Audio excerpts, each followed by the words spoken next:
Pasukan Rusia menghancurkan kendaraan tempur infanteri Ukraina dengan satu tembakan akurat yang diluncurkan dari rudal anti-tank. Rekamannya beredar di Telegram pada Jumat 2 Mei 2023. Dalam keterangan unggahan disebutkan, pengintai dari Batalion Tujuan Khusus Terpisah ke-58 Rusia menggunakan pencitraan termal menemukan pergerakan peralatan atau kendaraan Ukraina. Dengan satu tembakan tepat sasaran dari sistem rudal anti-tank, sebuah kendaraan tempur infanteri militan Ukraina dihancurkan. Ledakan dahsyat tampak jelas melibas habis kendaraan tempur tersebut. Beruntung tak ada korban jiwa yang dilaporkan dalam serangan Rusia kali ini.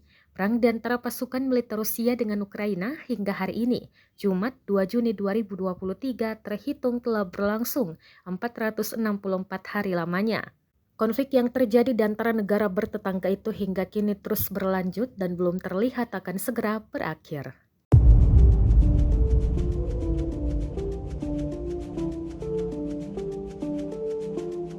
Пунктов Причиславка и Угледар Донецкой Народной Республики уничтожены два склада артиллерийских боеприпасов 68-й егерской и 72-й механизированной бригад вооруженных Украины. Нанесено поражение 86 подразделений. В районах населенных пунктов Владимировка, Кременная Луганской Народной Республики, Табаевка Харьковской области, Никольская Донецкой Народной Республики и Жеребянки Запорожской области.